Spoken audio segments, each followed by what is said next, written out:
CFNJ présente La vie dans la Naudière. Hugo Valiquette de La Troquelle est là pour parler d'action communautaire autonome. Salut Hugo! Allô Nicolas? Je pense qu'on va commencer par « Es-tu fâché aujourd'hui? » Ou ça va bien? Non, ça va bien là aujourd'hui. Mais il y a quand même un sujet dont on va parler ensemble qui n'est pas tellement positif pour l'action communautaire autonome. Des ententes de financement qui n'ont pas été renouvelées. Puis on se pose tous la question, mais pourquoi? Vraiment. Puis ce qu'il faut expliquer, c'est que, tu sais, on entend déjà depuis plusieurs mois toute la question de la rigueur en termes de budget en santé. Puis je pense que tout le monde, on s'entend que c'est une bonne chose qu'on évalue qu'est-ce qu'on fait on en le santé. fait tous dans nos organismes. Ben oui, puis c'est normal. Puis tu sais, la santé, c'est énorme.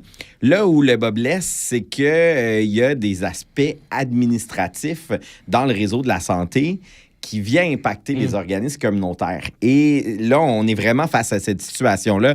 Un exemple où, pour le système de santé, on est dans des coupures administratives parce que c'est des genres de contrats qui ont été signés avec des organismes communautaires. Fait que dans le fond, ça touche pas vraiment les personnes. Oui, mais là, on se fait dire justement par le gouvernement en place, on fait des coupures qui ne toucheront pas la clientèle. Mais voyons donc, à un moment donné, ça finit toujours par toucher les services. Mais là, l'exemple parfait, c'est qu'on passe ça pour des coupures administratives, mais dans le fond, ce sont des services directement aux citoyens qui sont coupés. Là. Ben oui, puis on parle ici, là, l'exemple donc je veux discuter avec toi cet après-midi, c'est des proches aidants. Des personnes, là... C'est important, des proches aidants? Ben, puis déjà, tu sais, si on regarde ça, c'est quand même une vision quand même du désengagement de l'État, là. On est chanceux de compter sur des personnes qui sont des proches aidants, des proches aidantes pour des gens dans leur famille, des personnes proches. Ils prennent soin de personnes mal en point, là, et ils ont besoin d'être soutenus. Et là, ben, ces ententes-là, ces contrats-là qui avaient été signés avec les organismes permettaient des moments de répit pour les proches aidants. Là, tu parles au passé, là. Ben, je parle au passé parce que ça a été coupé. C'est vraiment ça. Incroyable. Le 31 mars, les ententes ont été terminées et au 1er avril, ils n'ont pas été renouvelés. Et ça a été des années et des années de revendications pour justement qu'on aide les proches aidants qui n'étaient pas aidés. On a eu ça et là, ben, on met la hache là-dedans en disant que ça ne touchera pas les services aux citoyens. Exact, parce que c'est un contrat administratif signé avec un organisme. Ben, je pense qu'aujourd'hui, c'est pas toi qui es fâché, c'est moi. on vient de changer ça. Ben, puis je vais te fâcher un petit peu plus alors, Nicolas. Tout ça au moment où le gouvernement a actuellement un plan d'action gouvernemental pour la prochaine danse.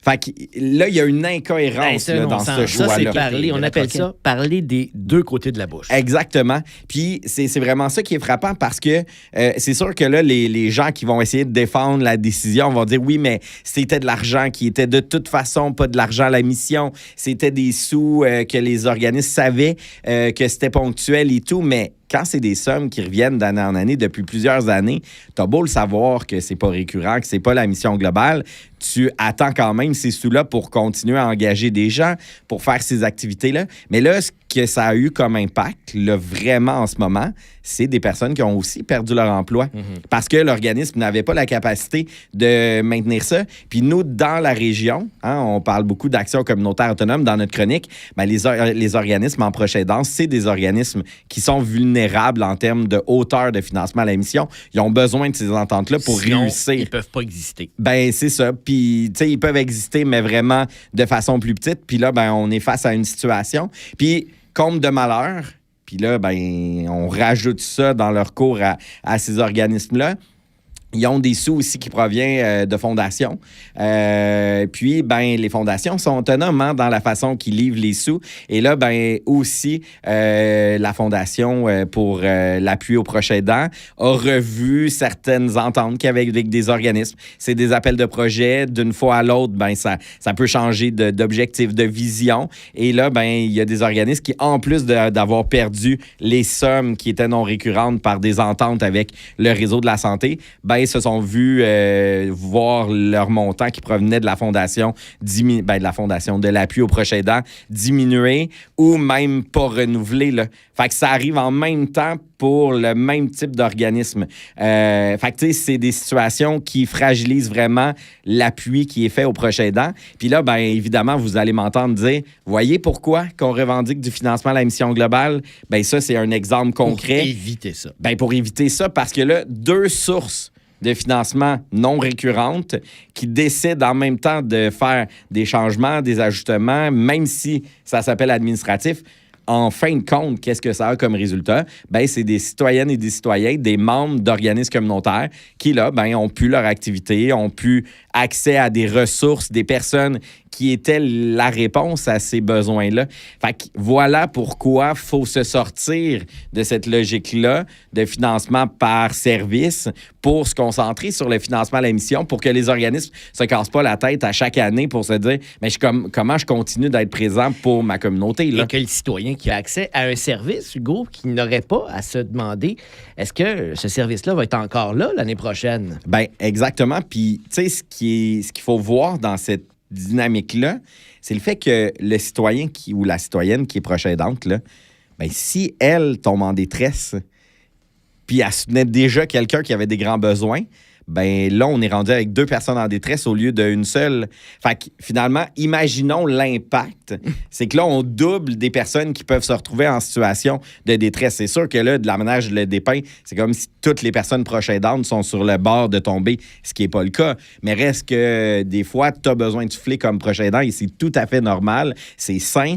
Ben là, c'est ce que ça amène comme vraiment problématique. Comment ça que dans la réflexion, on s'est dit que c'était une bonne idée d'enlever ces montants-là. Puis c'est vrai que séparément, c'est des 40 à 60 000 $. Ça n'a pas de l'air immense, mais pour un organisme qui a à peine 100 000 de financement à la mission globale, ça en faisait la différence. Ces sommes-là qu'on pense économiser, mais peut-être que finalement, au bout de la ligne, ça va juste nous coûter plus cher. Bien, c'est exactement ce qui va arriver ultimement pour le système de santé. Ben, tu sais, d'accord. La réflexion, je sais pas c'est fait comment, mais on l'a fait ensemble, toi puis moi, cet après-midi, puis on n'arrive pas à se dire qu'est-ce qui est... la logique. Ben non, qu'est-ce qui est logique là-dedans? Ben non, vraiment. Fait que moi, je le répète, là, puis vous allez souvent m'entendre le dire, il faut sortir de ces types de financements-là. Le financement à la mission globale, c'est ce qu'il y a de mieux pour permettre aux organismes de réaliser leur mission, puis justement de ne pas prendre en otage leurs membres à réussir à répondre à leurs besoins de façon temporaire grâce à des sommes qui peuvent disparaître du jour au lendemain sur une décision administrative. J'allais dire, c'est pas ça, la cas. Exactement.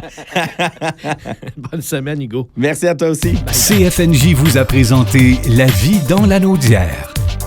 Une région à découvrir, à visiter.